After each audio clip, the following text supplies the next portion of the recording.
अस्सलाम वालेकुम गाइस, मैं हूं आपका उस्ताद अशरफ। आप देख रहे हैं the role group of Pak. Welcome back to the Java course. और आज की इस क्लास के अंदर जो है हम नया टॉपिक शुरू करने वाले हैं और ये हमारा टॉपिक होगा क्लासेस के बारे में। ठीक है, क्लास किस तरह क्रिएट की जाती है, किस तरह सब क्लासेस होती हैं और सब क्लासेस के अंदर क्या कुछ होता है। ठीक है, और इस पर एक बहुत ही अच्छी सारी प्रैक्टिस सेट भी करने वाले हैं। ठीक है, और इस टॉपिक को शुरू करने से पहले मैं थोड़ा सा आपको कॉन्सेप्ट दे देता हूँ कि क्लास क्या होती है। ठीक है, तो क्लास आप एक कंटेनर समझ लें, जैसे कि आपके अगर डेली लाइफ के अगर मैं अंदर एक कोई आपको एग्जांपल देना चाहूँ, एग्जांपल तो बहुत सारी हैं, तो मैं आपको देना चाहता हूँ कि आप फ़र्ज़ कीजिएगा आपके घर में या आपके ऑफिस में एक जग या एक गिलास मौजूद होता है। ठीक है, उसके अंदर हमारे पास मशरूब भी हो सकता है, उसके अंदर हमारे पास पानी भी हो सकता है और दीगर चीज़ें भी हो सकती हैं। ठीक है, तो इस जावा के अंदर जो हमारे पास एक क्लास होती है, ठीक है, इसको आप एक जग समझ लीजिएगा जिसके अंदर हमारे पास बहुत सारी चीज़ें होती हैं, जिसमें हमारे पास सब क्लासेस होती हैं, मेथड्स होते हैं, वेरिएबल्स होते हैं। ठीक है, और ऑब्जेक्ट्स भी क्रिएट किए जाते हैं क्लासेस के अंदर। तो हमारे पास एक क्लास कंटेनर होता है और उसके अंदर हमारे पास बहुत सारी चीज़ें होती हैं।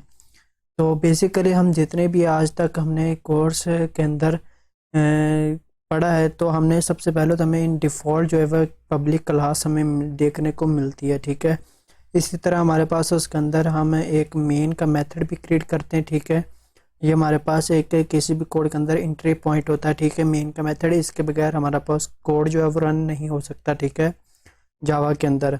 तो क्लास को समझने के लिए मैं सबसे पहले तो एक न्यू क्लास क्रिएट करना चाहूँगा। हाजिब अंडरस्कोर, ये हमारी क्लास है 29।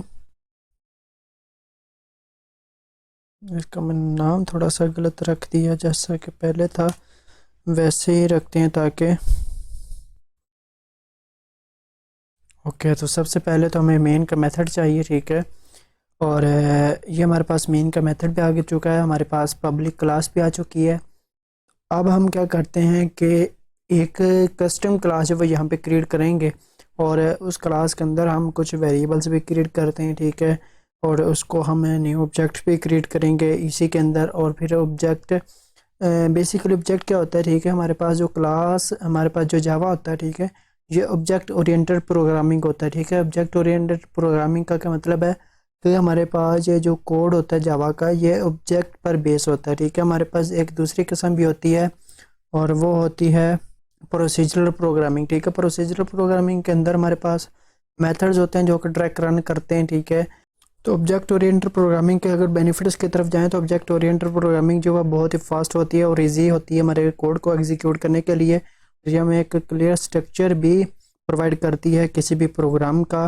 तो ये हमें जावा को जो है कोड को ड्राई रखने के लिए भी यूज़ किया जाता है। ड्राई का मतलब क्या है, डोंट रिपीट योर सेल्फ। ठीक है, तो ये हमें बहुत सारे कोड को दोबारा दोबारा लिखने से भी हमें बचाता है और जिसका हम प्रैक्टिकल भी इसी क्लास के अंदर सीखते हैं। और ये हमें बहुत सारे जो हमारे पास बहुत बड़ी एप्लीकेशन होती है, ठीक है, और उसको हम बहुत ही कम वक्त के अंदर और बहुत ही अच्छे तरीके से जो रीयूज़ भी कर सकते हैं किसी भी एप्लीकेशन को ट्राई के अंदर, सॉरी, ऑब्जेक्ट ओरिएंटेड प्रोग्रामिंग के अंदर रखते हुए। ठीक है, तो बेसिकली हमारे पास जो जावा का कोड होता है वो ऑब्जेक्ट ओरिएंटेड प्रोग्रामिंग पर ही बेस होता है। ठीक है, तो अभी हम अपने टॉपिक की तरफ चलते हैं और हम यहाँ पे कस्टम क्लास जो है यहाँ पे क्रिएट करते हैं। अच्छा, हमारे पास एक पब्लिक क्लास पहले से है, तो अब हम यहाँ पे एक न्यू क्लास क्रिएट करते हैं और उसका नाम मैं रख देता हूँ यहाँ पे, ठीक है, पर्सन।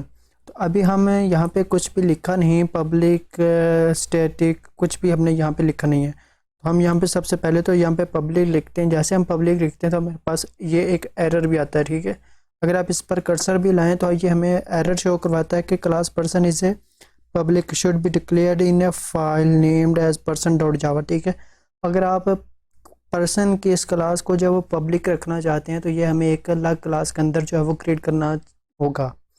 तो इसका मतलब क्या है कि हमारे पास एक कोड के अंदर, एक फाइल के अंदर जो हमारे पास है एक क्लास के अंदर सिर्फ एक पब्लिक क्लास हो सकती है। ठीक है, मैं इसको डिलीट करता हूँ, यहाँ पे पब्लिक क्लास हो चुकी है।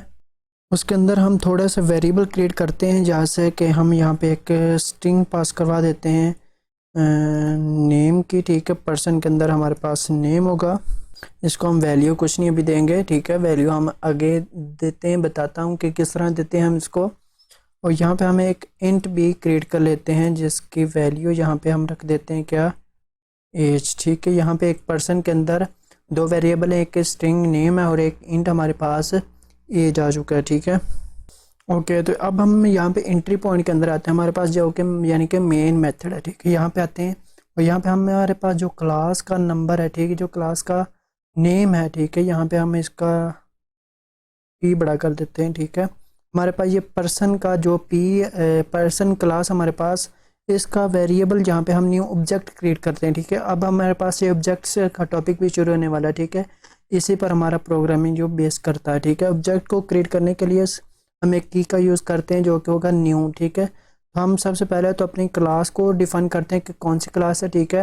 ये हमारे पास पर्सन की क्लास होगी, इसके अंदर एक न्यू इसको वैल्यू असाइन कर देते हैं, नाम कोई भी रख देते हैं, यहाँ पे person1 रख देते हैं, ठीक है, इज इक्वल टू, और यहाँ पे हम न्यू का यूज़ करते हैं। ये हमारे पास एक की है न्यू, ठीक है। अब जैसे हमने यहाँ पे सेलेक्ट किया तो यहाँ पे उसने पर्सन को सेलेक्ट कर लिया, ठीक है, जो कि हमने यहाँ पे क्रिएट किया हुआ, ठीक है।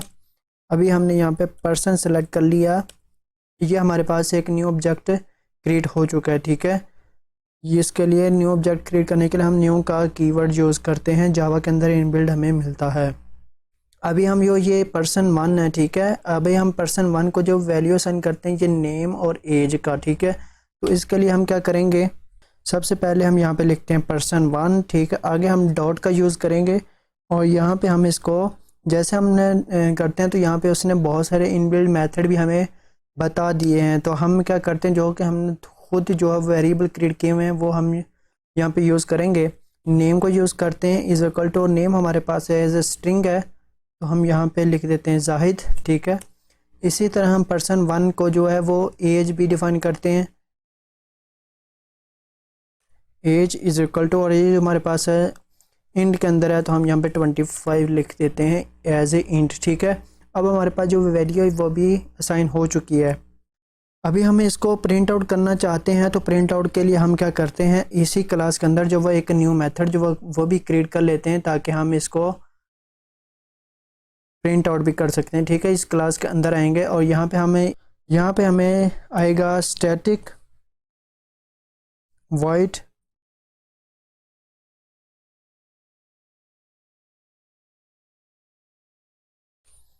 ये हमने डिटेल के नाम से एक जो वेरिएबल यहाँ मेथड जो वो हमने क्रिएट किया, ठीक है। हमारे पास यहाँ पे मेन का मेथड है, ये हमारे पास मेन का मेथड नहीं है, ठीक है।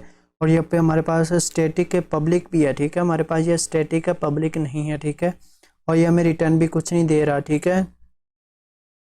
अभी हम क्या करते हैं, सिंपली सॉर्ट आउट करते हैं। सॉर्ट आउट करने के बाद हम यहाँ पे क्या करते हैं, एक स्ट्रिंग पास करवा देते हैं यहाँ पे, माय नेम इज़, ठीक है। उसके बाद ऑपरेटर यूज़ किया और उसके बाद हमने क्या कर दिया, यहाँ पे नेम को सेलेक्ट कर लिया, ठीक है। अभी हमारे पास ये जो नेम है ये हमें एक एरर भी शो करवा रहा है, ठीक है। ये क्यों शो करवा रहा है कि ये हमारे पास नॉन स्टैटिक फील्ड है, name can not be referred from the static content, ठीक है। अब हमारे पास ये स्टैटिक है, ये हमारे पास नॉन स्टैटिक है, ठीक है। इसलिए हमारे पास ये चीज़ें आ रही हैं, ठीक है। तो इस चीज़ से बचने के लिए हम क्या करेंगे, इस स्टैटिक को क्या करते हैं, यहाँ पे पब्लिक कर देते हैं, तो हमारे पास ये एरर भी ख़त्म हो जाएगा, ठीक है। इसी तरह हम एक और सॉर्ट करते हैं और सॉर्ट आउट करने के बाद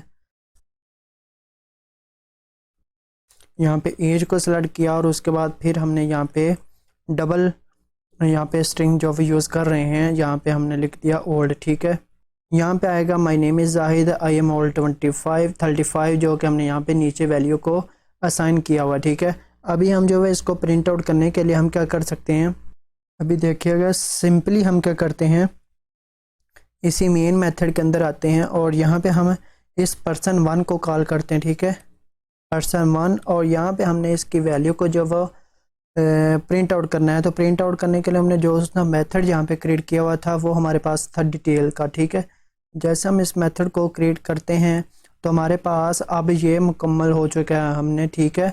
अभी हम इसके अंदर मैं आपको पहले तो करके दिखा देता हूँ कि ये रन कैसे होगा और हमारे पास आउटपुट कैसे आता है, ठीक है। अब इसको ये किस तरह हमारे पास इजी भी है और हम इस चीज़ को किस तरह यूज़ करते हैं, ये तमाम चीज़ें जो वो मैं आपको बताता हूँ अभी।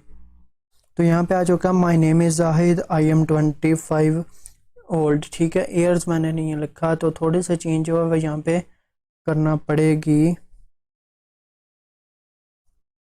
Okay, 25 years old. तो अभी हमने यहाँ पे क्या किया, हमारे पास ये दो चीज़ें तो आ चुकी हैं, ठीक है। अभी हमने करना क्या है, इसको हम अगर थोड़ा सा इसके अंदर डिटेल जो है मज़ीद भी जानना चाहते हैं, जैसा कि अगर कोई सी आप कंपनी में काम कर रहे हैं तो आप कोई भी ऐसा चीज़ फ़र्ज़ कीजिए कि मैंने एज भी लिख दिया, ठीक है, नाम भी लिख दिया, और अगर हम यहाँ पे क्या करना चाहते हैं, सैलरी को भी डिस्कस करना चाहते हैं तो ठीक है। अभी हम क्या करेंगे, सिंपली यहाँ पे इस क्लास के अंदर आते हैं और यहाँ पे एक इंट क्रिएट करते हैं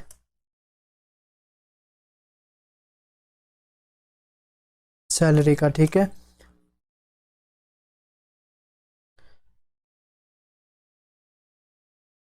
हमारे पास ये पर्सन का जो ऑब्जेक्ट है ये क्रिएट हुआ हुआ है, ठीक है।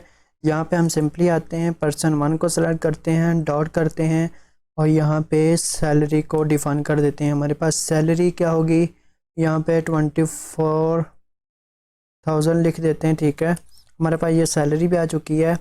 अभी हम क्या करते हैं, आप सिंपली इसके अंदर भी इसी को इसी तरह भी ये प्रिंट आउट कर सकते हैं, ठीक है। लेकिन मैं क्या करता हूँ, इस मेथड के बाहर आने के बाद एक और जो है वो मेथड जो वो क्रिएट कर लेता हूँ, ठीक है, जो कि हमारे पास होगा पब्लिक इंट गेट सैलरी, ठीक है। ये हमने यहाँ पे एक मेथड क्रिएट किया, ठीक है, और उसके बाद यहाँ पे ये हमें रिटर्न क्या करेगा, एज ए सैलरी, जो कि हमारे पास इंट होगा, ठीक है। जैसे हम इस चीज़ को रन करते हैं,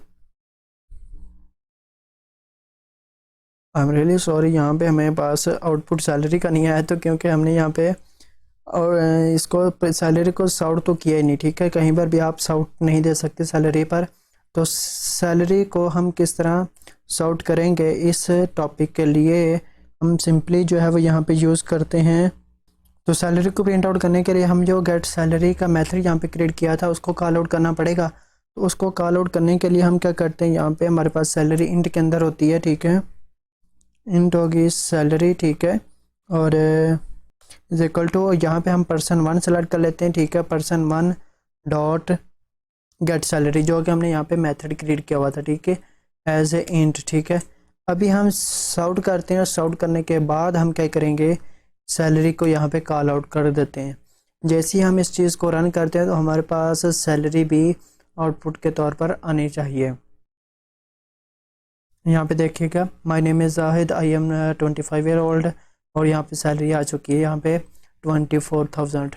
तो इस तरह आप इस चीज़ को बहुत ही सिंपली तरीके से भी कर सकते हो, ठीक है। अभी आप यहाँ पे पर्सन 1 को सिलेक्ट किया, ठीक है। इसी तरह अगर आप पर्सन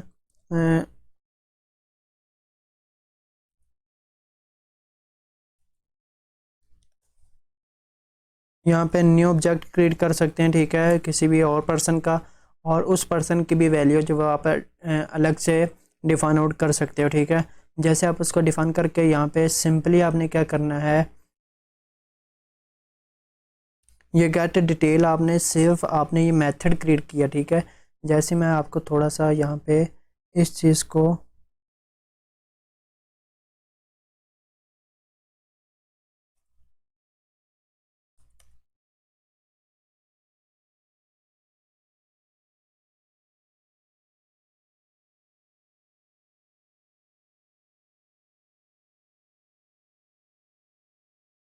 ओके, यहाँ पे हमने क्या किया, दो वेरिएबल जहाँ पे ये क्रिएट कर लिए हैं, ठीक है।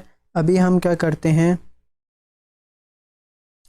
सिंपली हमने क्या करना है, ये हमने वैल्यू असाइन किया और यहाँ पे हम पर्सन 2 सेलेक्ट करते हैं और उसकी हम यहाँ पे गेट डिटेल कर लेते हैं। तो अभी हमारे पास जो है वो एक ही मेथड दो पर्सन के लिए जो है वो वेरिएबल हो चुका है, ठीक है, वो दोनों पर्सन के लिए असाइन हो चुका है। एक ही मेथड हमने क्रिएट किया, उसकी वैल्यू हमने अलग अलग रखी, लेकिन मेथड आपने एक ही चीज़ को सेम मेथड जो वो यहाँ पे क्रिएट करके दे दिया। यहाँ पे देखेगा my name is Ali, I am 40 years old, ठीक है। ये हमारे पास वैल्यू पहले की है, यहाँ पे इसको हमने अली के साथ असाइन नहीं किया। तो आई होप सो कि क्लासेस के बारे में थोड़ा सा आपको समझ में आ गया होगा, ठीक है।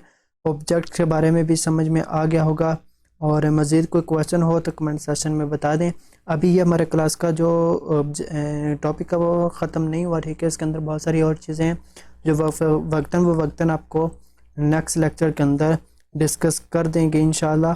और मज़ीद वीडियोस के लिए हमारे चैनल दारुल ग्रुप ऑफ पाक को सब्सक्राइब करना मत भूलिएगा। और टेक केयर, पाकिस्तान जिंदाबाद। मिलते हैं नेक्स्ट लेक्चर के अंदर।